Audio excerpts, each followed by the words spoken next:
ओम साईं राम। हीअ जेका सची घटना 1980 जे आसपास जी आहे। उन टाइम ते शिरडी में जे संस्थान खे संभालण लाइ कोर्ट रिसीवर मुक़ररु कयो वेंदो हो। उन टाइम ते काशी पाठक करे कोर्ट रिसीवर हो करे। हीअ उनजो अनुभव आहे 1980 जी ॻाल्हि, माना 40-45 साल पहिरीं।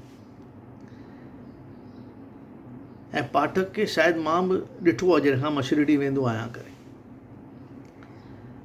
उन टाइम ते हिकु ॾींहुं शाम जो पाठक साहिबु वेठा हुआ। उन्हनि सॼे ॾींहं जी जेका कलेक्शन हुई उहा बैंक में जमा करे छॾी ऐं शाम जे टाइम ते बसि हाणे ऑफिस जो सभु तॾहिं एॾी माण्हू एॾा न हूंदा, तॾहिं हू सभु ऑफिस जा कम बंदि करे बसि निकिरण वारो हो। तॾहिं उनखे हिकु मैसेज थो अचे कि राति जो 600 माण्हू शिरडी पहुचण वारा अथई ऐं उनजे खाधे जो बंदोबस्तु कर। हाणे हू जाम वाइड़ो थो थी वञे। अॼु ॾींहं जी जेका बि मां कलेक्शन कई आहे उहा त मां बैंक में जमा करे छॾी आहे, हाणे त मूं वटि पाई बि कोन्हे करे, त हाणे मां छा कयां करे। ॾाढो मुंझी थो पए करे। अञा ईअं टेंशन में वेठो ई हो, उते हिकिड़ा 2 देहाती माण्हू अचनि था। हिकिड़ो थोरो बुज़ुर्ग माण्हू हो, हिकिड़ो यंग माण्हू हो करे। उहे चवनि था असांखे न डोनेशन ॾियणो आहे ऐं हिनखे उहो 600 माण्हुनि खे मानी खाराइण लाइ लॻभॻि हिनखे 1200 रुपया खपनि उन टाइम ते करे। सभु चांवर ॿांवर सभु जेको भाॼी ठाराए सभु करे उहे 2 देहाती अचनि था, चवनि था असांखे डोनेशन ॾियणो आहे।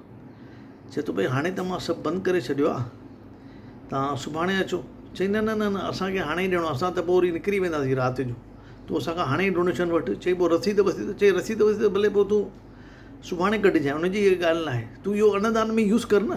हुनखे इशारो कनि था, ॾिसी अन्नदान में यूज़ कर। त हू थोरो वाइड़ो थो थी वञे। चए थो भला घणो डोनेशन ॾियणो अथव?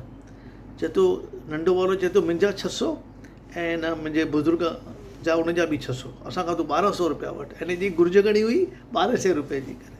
जाम वाइड़ो थो थी वञे।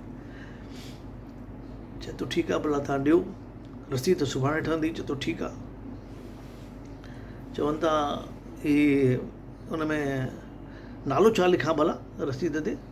कुझु नालो त लिखी ॿुधायो छा? चई न ईअं नाले में छा रखियो आहे, नाले में थोरी कुझु रखियो आहे, तूं कर ईअं लिख शिरडी कर, शिरडी वारो। हू चए थो ठीकु आहे। हिन खां पैसा अची था वञनि, हीअ पैसा ॾेई करे पंहिंजो उन्हनि डिवोटियुनि खे मानीअ जो बंदोबस्तु करे थो। कि भई बाबा अरेंजमेंट भई कयो आहे, भई माण्हू मानी खाई वञनि करे। अञा इहा मिराकिल हिते पूरी नथी थिए। 3 ॾींहंनि खां पोइ हिकु बाबा जो ख़ासि डिवोटी पाठक वटि अचे थो। उनजो नालो आहे डॉक्टर गोयनकर। इहो फेमस अथव शिरडी में करे, डॉक्टर गोयनकर फेमस अथव। बाबा जे टाइम खां हुनजी फैमिली डिवोटी थी रही आहे करे। उहो अचे थो 3 ॾींहंनि खां पोइ। पाठक साहिब खे चए थो पाठक साहिबु यार मां न 3 ॾींहं पहिरीं सुपिनो ॾिठो। चई छा ॾिठो सुपिने में तव्हां साईं? चई मां ॾिठो कि भई साईं बाबा ऐं अब्दुल बाबा ॿई तो वटि अचनि था ऐं तोखे डोनेशन था ॾियनि। चई डोनेशन था ॾियनि? चई घणो डोनेशन था ॾियनि? चई 600 रुपया साईं बाबा थो ॾिए ऐं 600 रुपया अब्दुल बाबा थो ॾिए। त मां चई वाइड़ो थी वियुसि, भई हू तोखे डोनेशन छो ॾींदा? पाठक साहिब जे अखियुनि मां पाणी पियो वहे।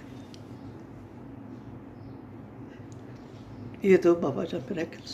चओ ओम साईं राम, ओम साईं राम।